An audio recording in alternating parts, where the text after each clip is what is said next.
एक शहर में शर्मा परिवार रहता था। बाहर से बहुत सुंदर, पर अंदर से पूरा दंगल।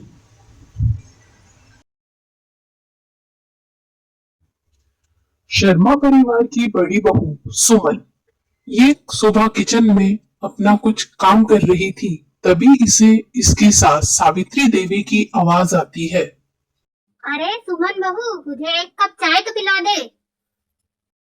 हाँ माँ जी, मैं अभी आपके लिए चाय बना कर देती हूँ। आप बताइए, आप कौन सी चाय पियोंगी, अदरक वाली या इलायची वाली? मैं बस अभी 2 मिनट में माँ जी तैयार कर देती हूँ चाय।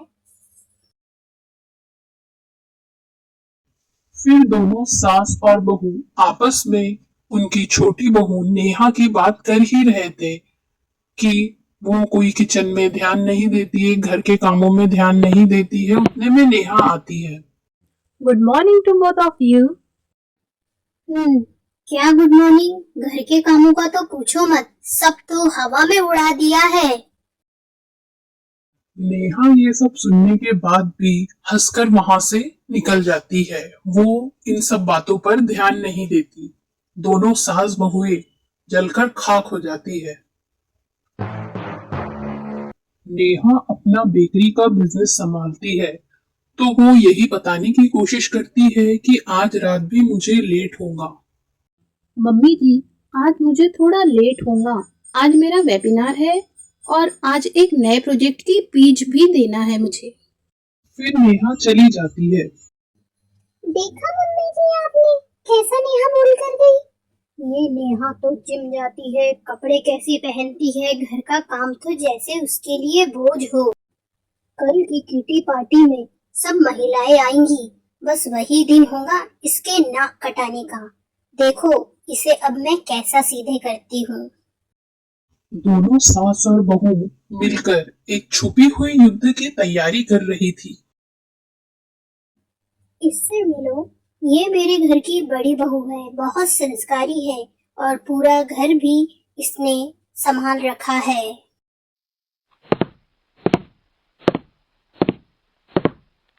ये हमारे घर की छोटी बहू नेहा बड़ा मॉडर्न बनती है, काम से ज्यादा फैशन में ध्यान रहता है।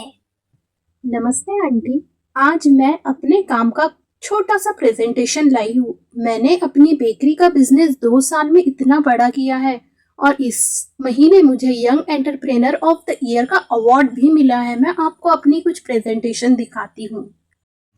फिर नेहा प्रेजेंटेशन दिखाती है और वो प्रेजेंटेशन बहुत ही ज्यादा बढ़िया होती है। इस जीत के बाद नेहा ने साबित कर दिया कि समाज के नए रंगों को अपनाना जरूरी है।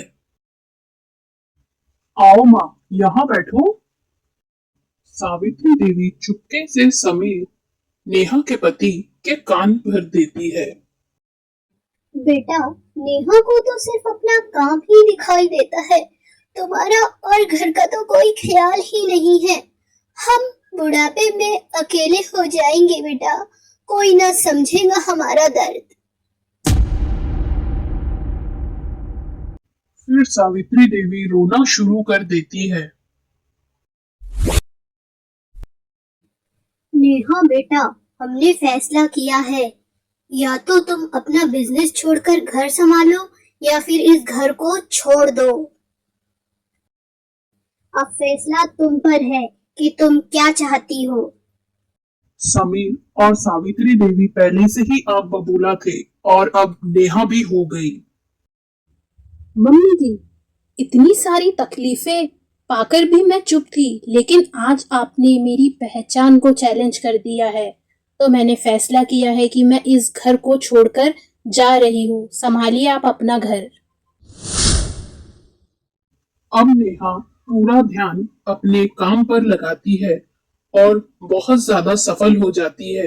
हर जगह टीवी पर उसकी ही न्यूज चलती है। यंग एंटरप्रेनर नेहा शर्मा का नया स्टार्टअप नेहास कैफे 100 करोड़ की वैल्यूएशन पर पहुंच गया है। और समीर का बिजनेस में बहुत ज्यादा लॉस हो जाता है। समीर परेशान हो जाता है और इसी बीच समीर का एक्सीडेंट भी हो जाता है।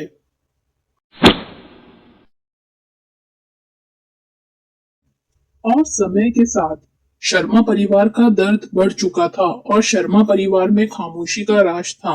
समीर तो मानो टूट सा गया था।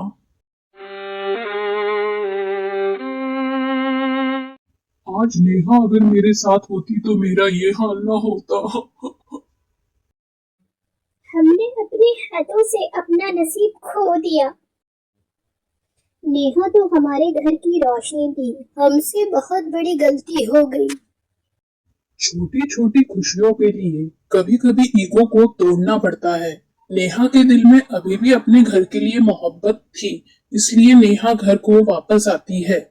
मम्मी जी, मैंने सीखा कि सपने ज़रूरी है लेकिन रिश्तों की रोशनी और भी ज़रूरी है। मैं चली गई थी क्योंकि आपकी नफ़रत से मेरा हौसला टूट रहा था, पर मैं चाहती हूँ कि आप मुझसे माफ़ी मांगने की ज़रूरत ना समझे, बस एक मौका दे नए रिश्ते शुरू करने का।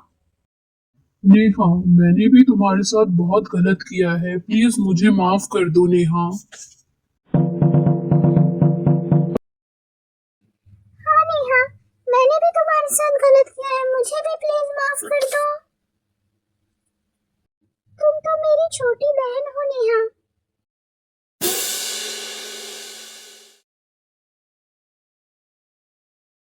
अब मेरा सपना सिर्फ मेरा सपना नहीं, हम सबका है। सब हंसने लगते हैं। शर्मा हाउस एक बार फिर से खुशियों से भर जाता है। रिश्तों में जीत सिर्फ मोहब्बत की ही होती है। तो कैसी लगी आपको कहानी? अच्छी लगी ना? अगली कहानी सुनने के लिए अदिशा कहानी चैनल को सब्सक्राइब करें, वीडियो को लाइक करें और हाँ, कमेंट करना ना भूलें।